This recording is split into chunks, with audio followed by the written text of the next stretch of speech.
Hey everyone, Josh Miller here with IDEASxLab. Welcome to Uncovering Connection and Inclusion, our video podcast.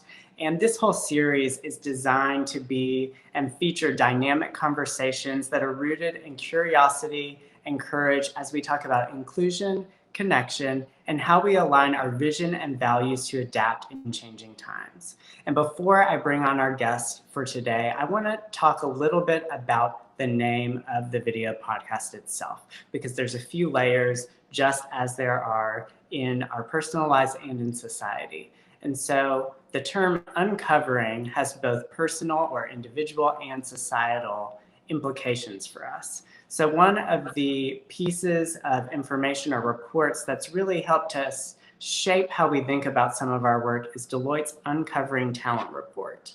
And so in that report, they talk about covering as the downplaying or hiding of at least one part of ourselves while we're at work. And you can also think about it as work and in life. And so this was everyone from straight white men to Black women to LGBTQ folks who all covered in at least one place. And we know that the covering or downplaying, hiding parts of ourselves at work can be something that undermines our ability to be creative, to innovate, and to be our most productive selves. And so how do we think about uncovering those facets and the role that that can play in impacting our personal health and well-being, our creativity, and our ability to contribute to communities? And as we think about the societal level, there's also a different facet of that, of how do we come together through inclusion and through connection to think about how we proactively uncover a new normal as we come out of the COVID-19 pandemic. And we really have an opportunity to get vulnerable together, to connect and communicate, and to think about what that looks like, how we support each other in uncovering those facets of ourselves. My team member, Hannah Drake, who's a poet and an author, has a quote, and she says, "Someone is waiting for you to be all you can be so that they can be all that they were destined to be." And I think that that's a great encapsulation of this idea of what does it mean to show up 100, show up as your best self, and contribute in the workplace and in life. And so that when we think about inclusion, when we think about connection, those things are grounded in community. And so that's what we're bringing forward through this video podcast series. We work in so many different networks with artists, with community leaders, social justice advocates, entrepreneurs, and we want to bring all of that knowledge to the table as we engage in these conversations and really understand how people are adapting, what inspires them, what are those values that guide their work, and how do we all come together to create a more healthy, just, and hopeful society, which is our vision at IDEASxLab for the future. So with that grounding, I am really excited to introduce Dayna Neumann, who is joining us today. Dayna is with United Mail. Welcome, Dayna. Hi. So I've had the honor of knowing you for a number of years, going all the way back to being in Louisville's startup ecosystem. And I've really just been inspired by the way that you lead your team at United Mail, but also how you engage with people across sectors in Louisville. And so I thank you for joining us. Yes, thank you. It's such an honor and a privilege to be a part of what you guys are doing at IDEASxLab. And as you mentioned, we've known each other through many different phases in our personal and professional lives. And so I find that also to be, I look at you as an inspiration as well, of someone I have seen move through different adventures in your life. And I have always looked at you as someone who understands deep connection. And I remember meeting you early days and thinking, wow, I felt like I met someone that's going to have a big impact on my life. And that was something I was reflecting on as we were preparing for today. So thank you. I'm glad to be here. I appreciate you sharing that. And even just thinking back to our most recent coffee, I think there's so many times where we get deep in our work and we see each other at meeting, but we don't get to have time to sit down and really just delve in and learn more about each other and underpinnings of what drives us to do our work. And so that's where I want to start. So one of the prompts that I've been using as I meet new people over the past few years is the question of what gives you oxygen. And I've even done a portrait series pull that up really quickly. I was introduced to this prompt through the Creating Healthy Communities Arts and Public Health in America network. And I was looking for a way to not just ask people what their business was, what type of work do you do, like really get to understanding some of the intricate facets of who they are as individuals. And so that's where this question, what gives you oxygen, came from. I have a whole portrait series with individual responses that people can see at joshmiller.vintage. But that's where I want to start. What gives Dayna Neumann oxygen in the work that you're doing? Oh, I love that term oxygen because I am an energy person. I think about energy, what gives me energy, what takes energy from me. And when I interact with other people, I'm looking for that as well. So when you say oxygen, I think life, I think vitality, and I think immediately. And so for me, what gives me energy is connection. And it's connection in the sense of advocacy. And what I mean by advocacy is that I look for ways that I can help or fix, or how can I connect someone to their next job, to their next opportunity, right? How can I help them get that meeting that's going to move them to that next level within their organization, either professionally or personally? And so as I was thinking about oxygen and energy, that's what really lights me up, is if I can be a part of somebody else realizing that next step in their journey, it is forever fulfilling. And I have all the energy in the world and I just live for those moments. And so when I'm interacting with other people and asking them questions about, hey, what are you trying to get done? Hey, what does success look like for you? Hey, what have you tried that didn't work? And then when you do try something that works, how do you know that? Like, what is it about what's happening in your world that lets you know I am on the path to my next big adventure?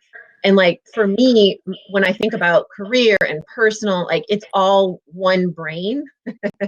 And so when like if someone says work-life balance, or someone says, what gives you oxygen in your work versus your life, work and life they're not polar opposites. They're not sort of like on a scale that's working against each other. One can only be up if one is down.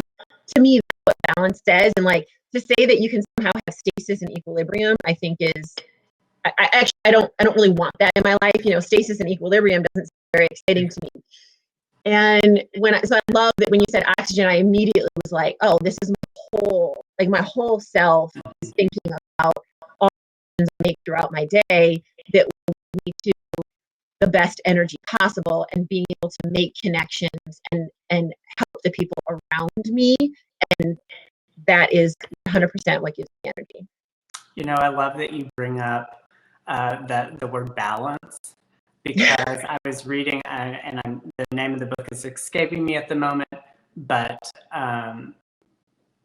it brought up the difference between balance and harmony, right? So harmony is everything kind of like working together, and balance is kind of that even scale like you were talking about. And so I've mentally tried to shift from using the word balance to more of the word harmony in terms of representing that flow. Yes, harmony is such a good word. I've heard people say alignment. I mean, that has more of a linear implication to it. And I like your word of harmony, because I talk about like viral loops and things like that in my professional career, but it's true of your whole life. Like, how are you creating systems that are feeding upon one another for a common goal? And I think that sometimes we don't give ourselves that opportunity when we think about our work life and our personal life somehow having to, like, you can only give to one or the other. And I think they can work together in much more meaningful ways to have more harmony, which I love that term. I'm going to write that down. Well, and I think that's a perfect segue to the next topic or question, which is around personal vision and values, because really those things are so deeply ingrained, but also support whatever that harmony looks like, and ideally are represented across all of that. So could you spend a little time sharing what those are for you and how that kind of impacts the way that you engage with and lead across the different areas where you work? Absolutely. to think of a vision, it is that more people are alive in their work and their lives. I have noticed in myself moments when I'm on autopilot, or moments when I'm just trying to get through to the next thing, right? Like either because of discomfort, fatigue, I'm completely disengaged. I mean, there are a million reasons why I might not feel totally alive and engaged in what I'm doing. I've done a lot of deep work to figure out how to do that for myself. But my vision for our world really is that more people can feel alive in their work and in their lives, because technology, we're all in the middle of a huge force of technology interactions that feel super unnatural in many ways, but they're becoming kind of our lifeline right now. I see more people walking on the street than I have almost ever in my neighborhood, and it's a very walkable place. So I like to kind of see people out doing that, but that is, for me, a vision that I keep coming back to is, what are the ways that I can help more people feel alive and engaged in the work that they're doing in my professional world, but that they can carry that over into their personal lives as well. Does that answer your question? Absolutely. Okay. And I can't say that any of that surprises me. Having known you, I think that it's great to hear those things articulated, but also to have seen them in practice. And did you, either long ago in the past or more recently, do you sit down and actually remind yourself of what some of those what that underlying vision is, what those values are, and then kind of do a self-check of sorts to see, am I living those, and what are the things I may need to prioritize? Yes. And it's hard to do because that takes a lot of discipline, and sometimes I'm not as prescriptive as I would like to be. But what I do know about myself is, one of my qualities is that I'm what's called an activator. And so activators ask questions so that they can figure out how to fix it, right? The activators want to know, where am I going to, okay, I'm looking for a way to fix, solve, do. And I have had to take that knowledge of what I am either subconsciously or in many cases consciously doing when I'm interacting with people. And I have to remember that I have the ability to stop and slow down, right? I can stop and slow down, and I can look at a situation, and I can figure out if there is an opportunity in there, either for myself or for the person that I'm interacting with. I can listen to my instincts. I can do a better job of learning what's possible from that situation. Is there something to learn? Mm-hmm. And it's that slowing down, because the activator in me is always like, oh, like I'm waiting to take action. And I've had to learn to slow down and look at what opportunities exist in that particular situation. And that's, right now it's elevated because so much has changed. Like, people are managing uncertainty and a massive amount of change. Absolutely. And so there's even more need right now for me to stop and sort of process what is in front of me, so I can be more thoughtful about those responses. And that someone said, this was actually in a yoga workshop. That's a completely different conversation, but she said, I want to do better at responding than reacting. And that has become my mantra in like the last year is, are you responding or are you reacting? And for most people, there's about a 20-minute cycle for response, like your actual physical response mechanism or reaction.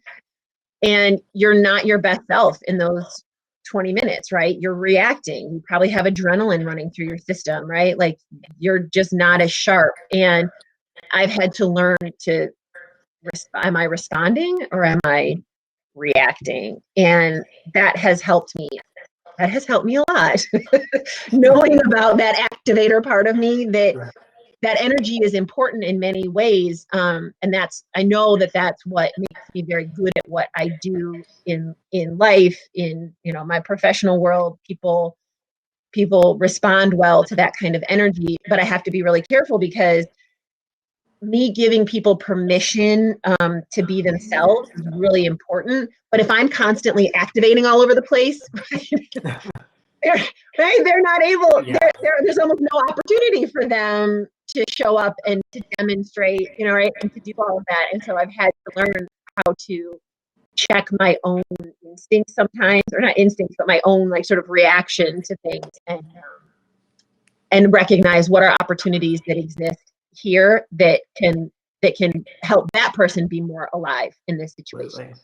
Does that make sense? Oh, it totally makes sense. I even find myself hitting pause mentally and putting something as a draft and coming back to it, or just being like, we're going to wait to respond for a few minutes. I'm going to draft it so that it's out there, but I can rewrite it or make sure it's what I want to say in a few minutes. Because there's nothing worse than responding right off the bat, having that thing in the back of your head that's like, do you really want to say that? But you hit send anyway.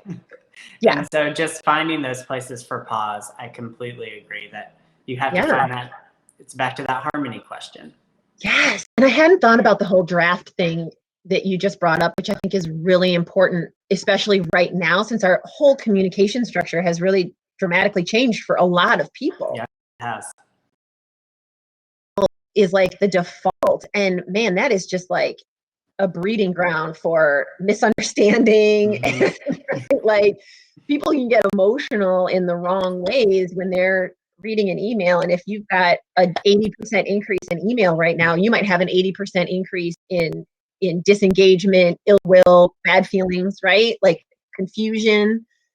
I'm rethinking the channels of communication right now in that same, like, is this a draft mode? Is this the right channel to be communicating this to? Should I just give them a call? Do they need to see my facial expression? And that takes a lot of patience. I'm short on patience sometimes. I'm learning. So we're going to come back to the covering topic in a little bit, because we've already started to jump into the area of how are you adapting? How are you as a leader thinking about shifting things given coronavirus and the impact of the pandemic on work life and personal life? And one of the conversations you and I had in the past was around how do you, when you find yourself in a position to be a fearless leader or to start being a more fearless leader and to drive change, what are some things in terms of career evolution that can kind of be taken into consideration? So I know that this is a bigger question, but how do you kind of intersect those two things, not only acknowledging so much is changing, but a lot of people's roles in terms of the leadership that they need to play has also evolved, and evolved really potentially really quickly? And what are some nuggets of wisdom or skill sets that they can think about incorporating as we head into the next few months? Sure. I have been consuming a lot of information and examples of leadership response in the last 2 weeks, maybe 3, but more like 2. We've all had numerous emails about, from all the different companies that we patronize, right? They're all giving us updates. So we all have a lot of examples of the different types of communication that we're receiving from leaders of companies that we, like Delta Airlines, to the place where your eyebrows wax, right? Like everybody's telling you something about their responsiveness. And what I have noticed is there are opportunities in crisis and chaos, and for leaders to recognize the opportunities that exist right now. We are in the middle of it. The opportunities for them to engage their employees and their clients, only look at the major stakeholders for those businesses. And if we're thinking about this professionally, but the same could be true of our government leaders, right? Yeah. They want to get reelected, many of them, right? They all have their goals, right? But I look at the opportunities that this is creating to demonstrate servant leadership, to demonstrate a level of trust for employees. I mean, this is a huge topic, right? Like, I'm working remote, I'm working more hours than ever, right? And I know the team, I lead a team of 7, and I see opportunity for us to engage as leaders, to engage our team members and our employees in a way that we may not have on a regular. Like, this is unprecedented, right? Yeah, absolutely. And so, how you communicate, the level of transparency, that you trust your employees. Like, I'm seeing a lot of companies who they didn't invest in or develop trusting relationships with their employees prior to this situation. And now they're trying to debit a trust account that doesn't exist. Yeah. Right? It has a negative balance. Right. And they're like, gee, I wonder why this, like, oh, why don't we try? Like, what's going on? I'm like, you didn't make any deposits into that account, Yeah. and now you're trying to debit it, and that's why it's failing and not working. And so there's a part of this that I'm recognizing that some organizations are really struggling with, that trust factor, and it doesn't work unless you have figured out a way before all of this, and so now you're just thrust into it. So that's something that I'm seeing a lot of organizations and leaders struggling with right now, but I see it as a huge opportunity that the way we respond as leaders today will absolutely have a huge impact on how people show up for us now in crisis, and then once we're out of the crisis, because guess what? We're going to come out of this thing, and then if people feel like, my company didn't trust me, they did this, and this, I never heard anything, they treated me like this, I'm out of here. Like, absolutely.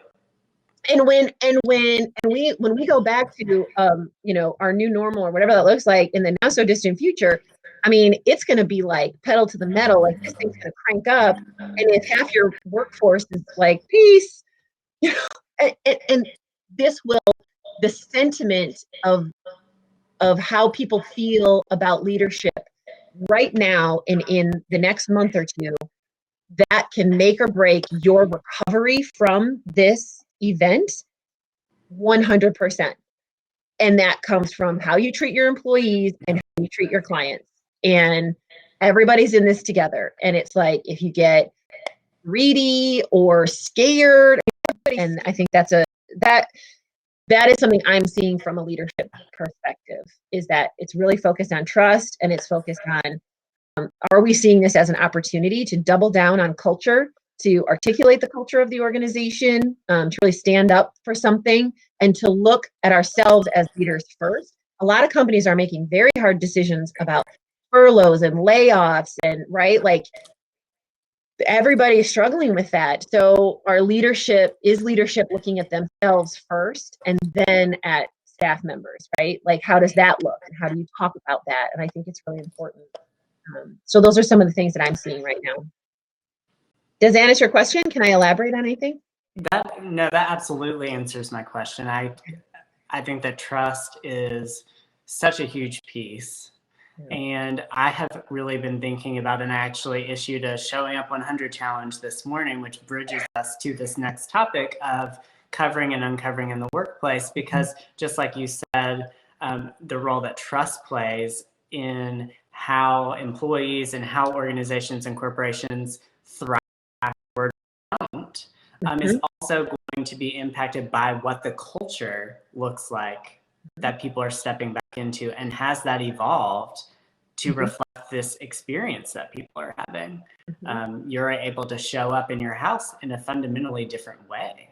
than you do at work. And so how do you reconcile those? Mm-hmm. And so I'd love, getting back to the topic of covering, for you as an individual and as a woman that's been a leader and had a startup and done so many different things, do you have specific examples where you've seen for yourself covering throughout the past? And are there examples that you also have where you have either actively uncovered or are looking at the future and saying, this is something I'm planning to put my energy into?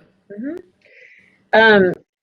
Yes, it's funny because until someone is thoughtful enough to give something a name, I never would have realized that what I was doing was covering. I would never have thought I was doing something that was limiting who I was in the workplace. And until I started listening to and watching what you are doing with this podcast and the conversations that we've had prior to today, oh my gosh, I mean, the floodgates open, and it was difficult in a lot of ways to stop and reflect on some of the decisions I've made in my professional life, or what I would call the representative that I would send to work every day. She was an excellent representative, and she would show up and she looked like the part, and she acted like the part, and she didn't bring any of the messy bits in. And sadly, as I reflected on that, my first opportunity with management, and then my first opportunity in leadership as part of an executive team, were interestingly with the same company, but at different times. Like, I left, they did a restructuring, I did something else, got my MBA, and came back as an executive. So it's odd that it was actually at the same company. But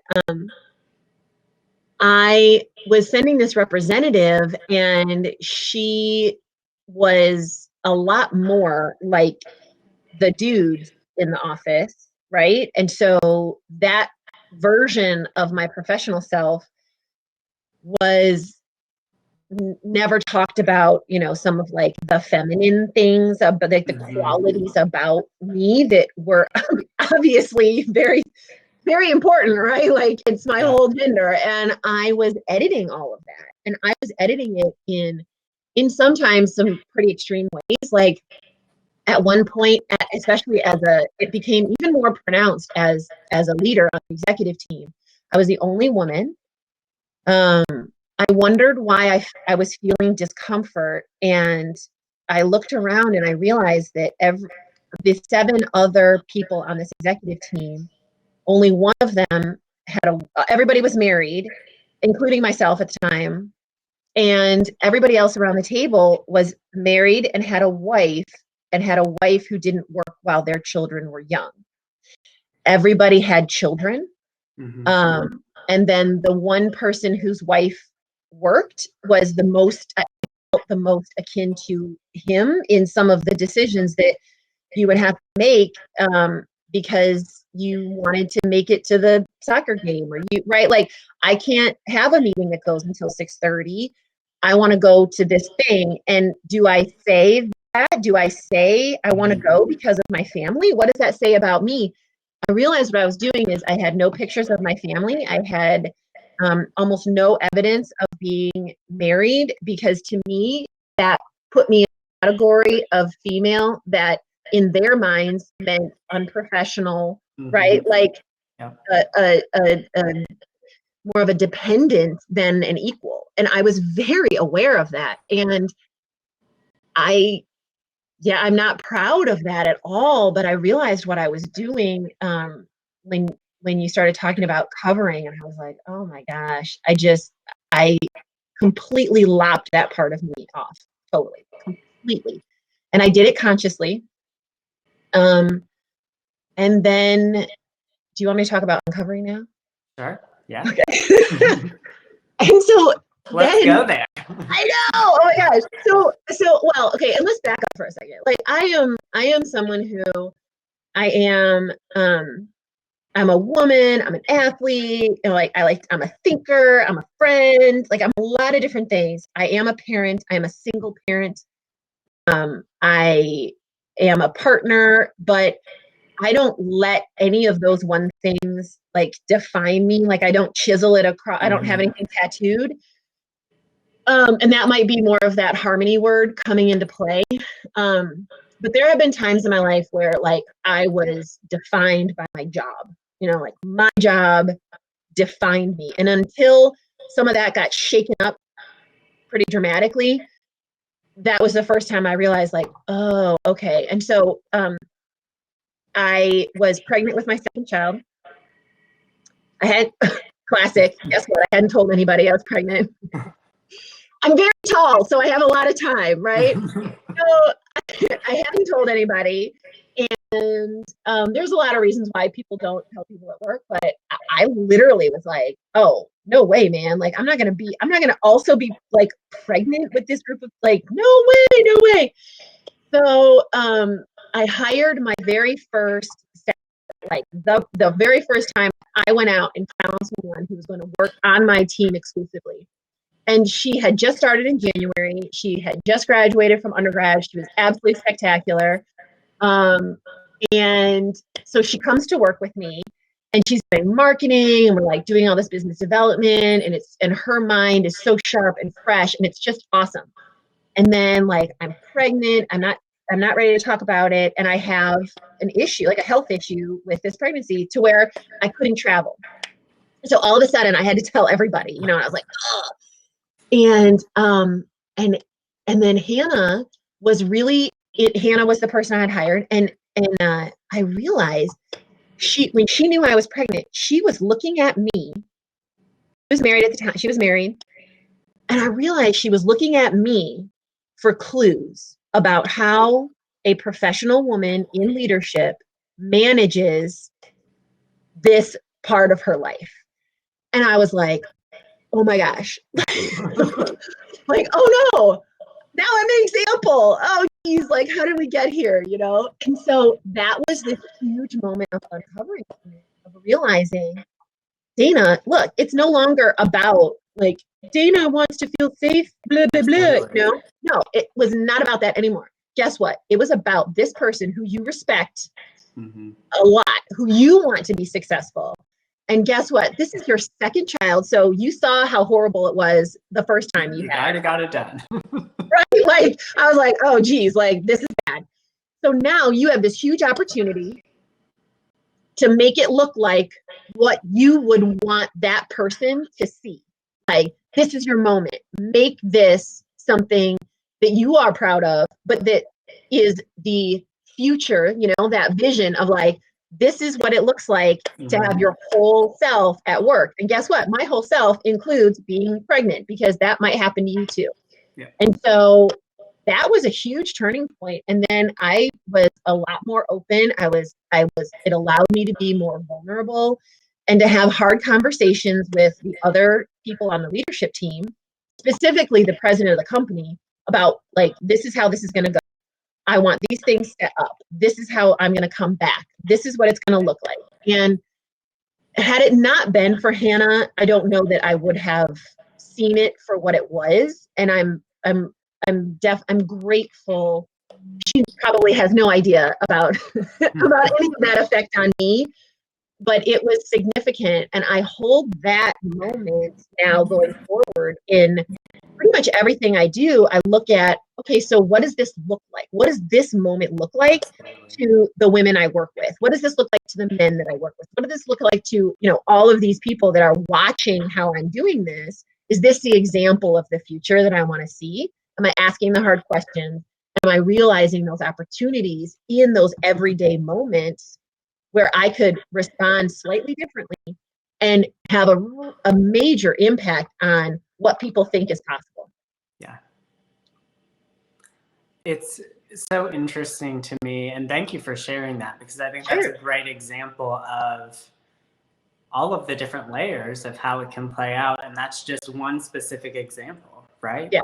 And for example, our board at IDEASxLab, I developed a arts-based activity workshop called Showing Up 100. It's portraiture and collage, but it actually works you through vision and values and covering and uncovering in these different areas, and you visualize those, and that becomes the basis for discussion because people process information so differently. People need some time to kind of inner reflect and then kind of bring that forward. But what I loved about just doing that as a really small group is that within the course of 2 hours, I learned about people covering because of age on both ends of the spectrum, because they felt like they were too old to be in the workplace, and because they didn't want to be undervalued because of how young they were.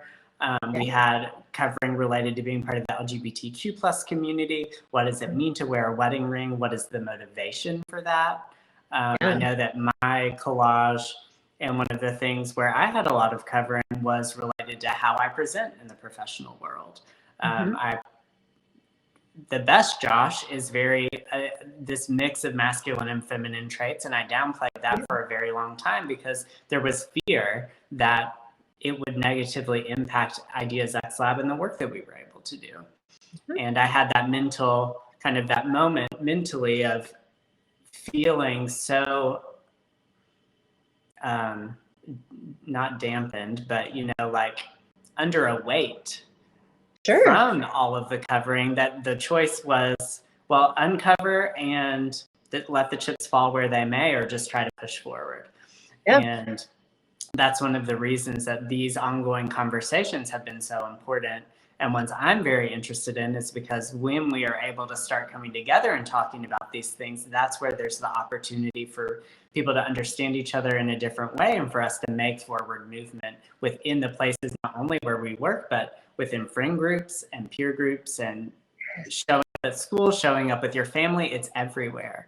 And so how do we transcend all of that? When I hear you talking about your experiences, I'm like, yes, because when you come at those moments with positive intent and curiosity, I'm not afraid of what I'm seeing that looks different than me. I'm curious about how it's different than me and how we're similar.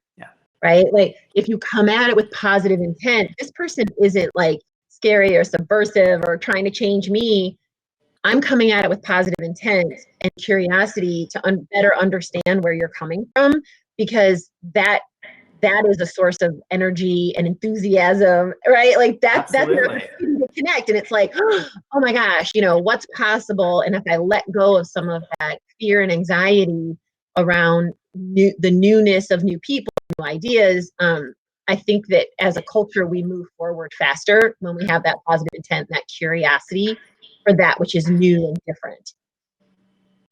I completely agree. I think back to Derby Diversity and Business Summit this past year, and Tawana organized a panel called Identity Crisis. And it was asking the question of, is it an individual identity crisis or is it an awareness crisis?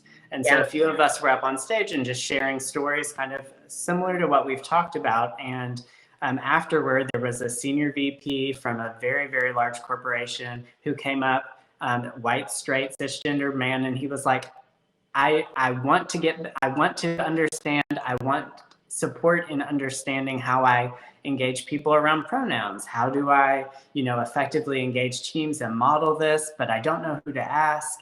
And can I just ask you some questions? And if that's how you're coming into the conversation, then there's so much room for where we can go, because you're wanting to better the world. That is really exciting to me. Yes, that awareness word is what I carry around with me. Like in my professional life, I run into people all the time, and I recognize that they are not malicious, they are unaware.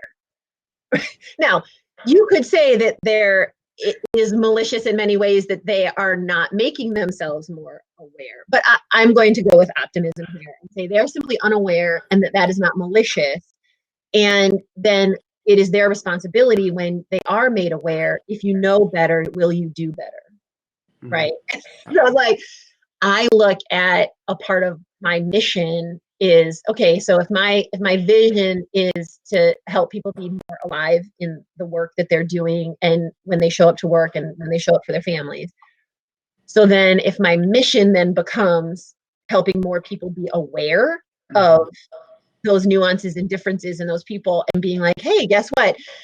You know, if you institute that policy, there are a lot of single parents around here that might not be able to adhere to that. What if we thought about, right? Like, hey, there are a lot of people who won't feel comfortable answering some of those questions for these reasons. How about we modify it to, and then people are like, oh my gosh, I never even thought about, like I didn't even think about it. And I've made it my mission to make people as aware as possible in as many opportunities that present themselves. And sometimes it's scary, I'll admit. But I go to work every day excited about what I'm doing, not about fear of losing my job. And that was a big turning point. I get it. It's a total privilege. It's a privilege for me. I think in many ways I've earned a lot of that privilege, but there are still moments when I speak up or take action that I kind of go, oh, that might be the moment. Like, is this the time? Is this the one? And but it's not going to stop me from doing it, because what I realized was then in the quiet of my brain later when I'm meditating or reflecting, and P.S. I'm a terrible meditator, so I say meditation, but like it's a mess. It's not good. But when I'm quiet reflecting, I can't live with this brain if I didn't take action. So I'm at a point in my life where I am more concerned about facing myself after inaction than I am like judging the action I did take. Does that make sense? Yes. Yeah. Yeah, I think that makes absolute sense. And Hannah, Hannah Drake, who's on our team here at IDEASxLab, we did a workshop called Uncovering for Inclusion. It was only 3 weeks or a month ago. So it's very, very different to think about where we are now compared to sitting in a room together. But one of the things that we were talking about was being an ally, and then being like, what is the level up from being an ally in terms of someone who has become very educated, but also is being strategic in how they are delivering that message. And it gets back to this kind of awareness. How are we bringing people along with us, and then designing the strategy so that we're disseminating that information? Yes. Which that's a really key word to use, ally. Because when I talk about like being sort of bold, or like kind of pointing some of these things out to people to help them be aware, with that can come some kind of blowback, shall we say. Like, I'm as concerned about the person I'm delivering that information to as I am about the person I'm advocating for, right? And so because I think we have to have as much compassion for the people we are like attempting to educate and make aware as we are for the people that we're advocating for. Yes. And so I have found that my delivery, now I've had plenty of critiques that, well, you're too nice. They're like, you're too optimistic and gentle. And I'm like, look, this is not a sprint.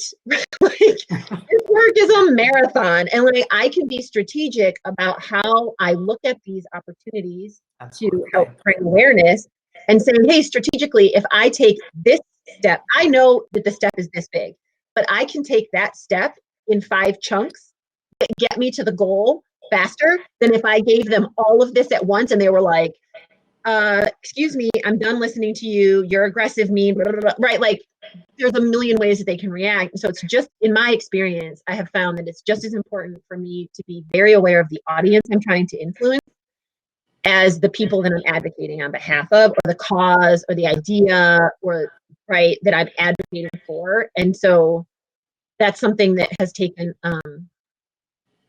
it has taken some time for me to learn, and I've poked plenty of hornets' nests. I have sat and eaten all the gummy bears because I was so nervous about what I just did, and there's lots of ways that I've coped through some of that. But I'm not going to stop. But I have learned better ways to deliver so that I can get the results that I'm looking for. Yeah, I just flipped back through my notes, and Hannah called them um, the level up from ally, a trained accomplice. So how are we partnering together to move the message forward strategically? So I liked thinking about it with that frame. Yes. Yeah. I've never thought of it with those kinds of terms. And that's really, really helpful because it's about yes and it's about creating, like when you think about a movement, you have to inspire people to come along with you. And so how are you doing that? And I always said that when I got a seat at the table that I would pull up more chairs. And you've just given some language around kind of what that looks like. Yeah. Well, you can thank Hannah for that. Trained accomplice was what she brought to that workshop. So I love that one too. The next t-shirt idea, accomplished. Yeah, yep. I totally agree.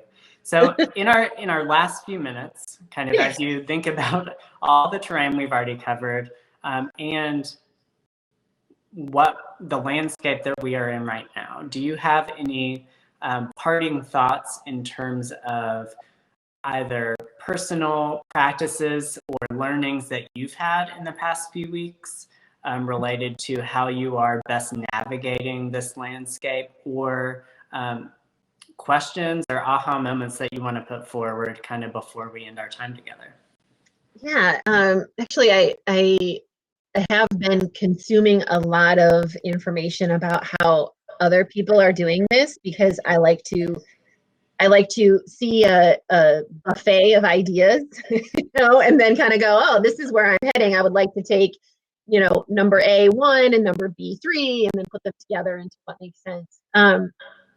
And that isn't necessarily working as well for me this time around. So I've had to scrap a little bit of that. And what I realized was, first and foremost, the emotional well-being of the people I work with was 100% the most important thing that I focus on right now. Right now. And also, I had a meeting with someone right before everything started shutting down, and he said, well, I have a 3-hour plan, I have a 3-day plan, and I have a 3-week plan.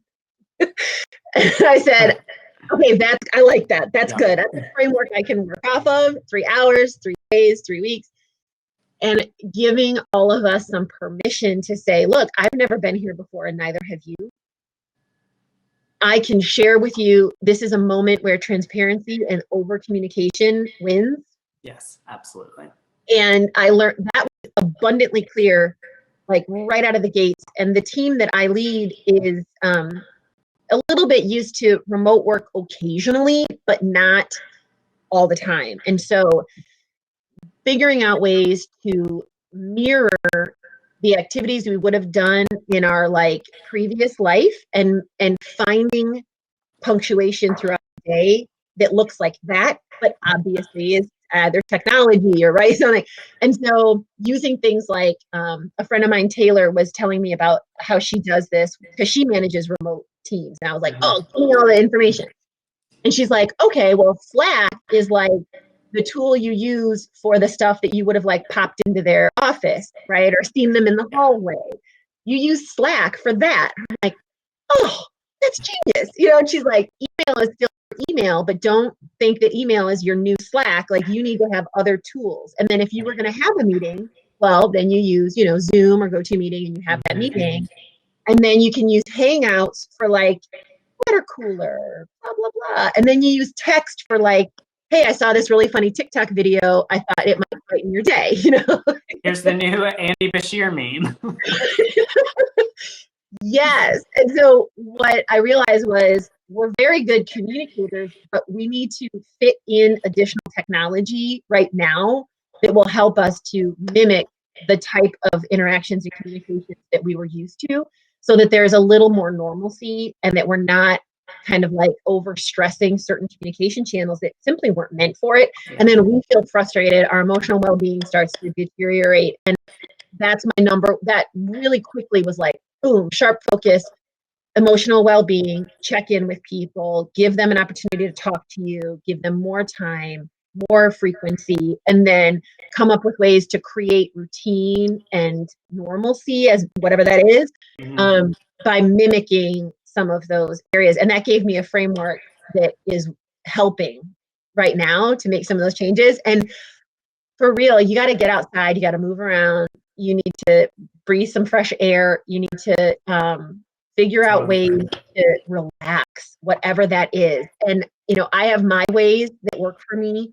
And I've been encouraging the folks that I work with, find out what that is for you and put that into your daily routine, because I want to show up as my best self all the time. And if I feel the weight of all of this because I have not put forth or made a priority those opportunities to slow down, like for me, it's exercise, it's, you know, it's yoga, it's meditation and reading inspirational meditations. And so I know what works for me. And so my job is to help other people discover what that is for them and to be very purposeful about adding that into their life right now so that we can all show up as our best selves.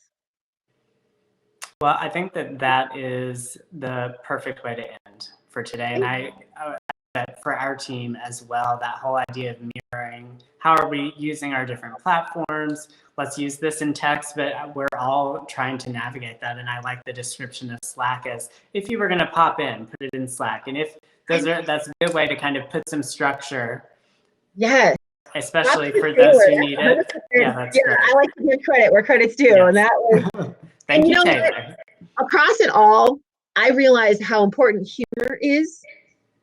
Like I love to break the ice with and be a little irreverent, make somebody laugh, you know, crack a joke at my expense mostly. And so that's 100% like adding humor in has been something that I know that I have to focus on for myself and for the rest of the team.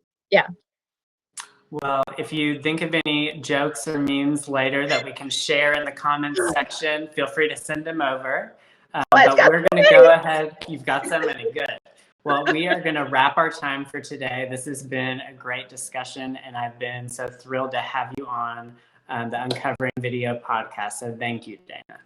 Oh, thank you so much, Josh. And thank you, everybody. Appreciate it. All right, Dayna, we will see you soon. Bye. All right, everyone. Well, thank you for tuning in to IDEASxLab's Uncovering Connection and Inclusion video podcast. We will be back next week with new guests, some new episodes. You can visit IDEASxLab.com/uncovering to see the recap from today's discussion, along with my conversation from Tuesday with Daryl Young. And of course, feel free to engage with us on social media at IDEASxLab and let us know what your thoughts are, ideas, questions as we continue to engage in these dynamic conversations. So have a great week, and we look forward to talking to you all soon.